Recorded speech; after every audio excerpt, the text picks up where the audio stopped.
This may sound like just another noisy bar in central Madrid, but in fact there's some serious learning going on here. All the people crammed in here want to improve either their Spanish or their English. My name is Nathan Vermerian. I'm the manager of Spanglish Exchange, which is a language exchange events company. We're here tonight at Beerlingual, which is our bilingual pub quiz. Okay, question number 2. What's Mars's nickname? ¿Cuál es el apodo de Marte? General knowledge questions are asked in Spanish and English, and contestants gather in groups to discuss the answers in whichever language they're trying to improve. A lot of people are always looking for classes, but what happens is they get bored and they give up because they're tired of level 1, level 2, level 3, level 4, and we found that people, they always wanted to find someone to speak with in English or in Spanish or whatever language they were trying to learn, but they just didn't have the means to do that. There are Americans, Irish and British people here, all hoping to improve their Spanish. But there are also lots of Spaniards, such as Carlos Lopez, working on their English. It's a good way, a very fun way to learn English. Here in Madrid it's difficult to speak English with people. It's difficult because nobody in Spain knows English.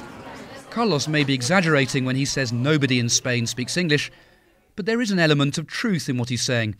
Here there has traditionally been a problem when it comes to learning the language.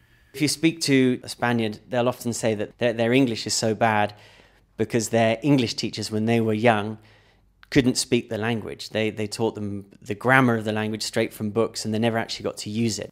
Edward Marx runs a language academy in Madrid.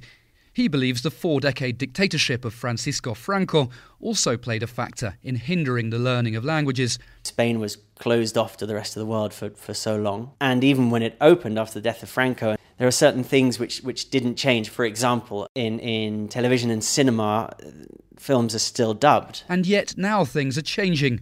A recent poll showed that over a third of Spaniards would give up sex for a year if it meant they could speak fluent English.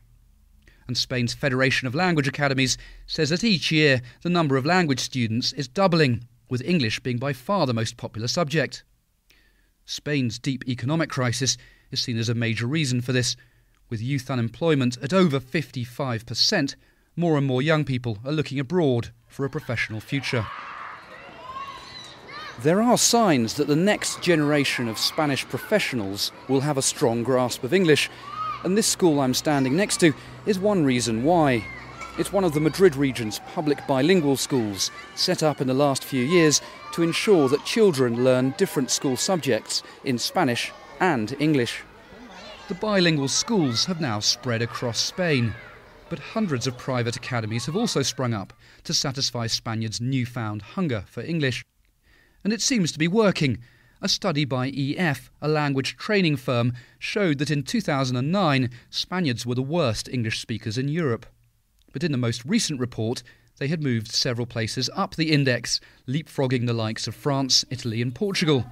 This is a pig. Is it a thin pig or a fat pig? It's a fat pig. At Edward Marx's academy, Building English, the emphasis is on cutting-edge, interactive learning techniques. Spaniards are getting better at English. People who had a basic level are working to improve it. People who had absolutely no level are striving to learn.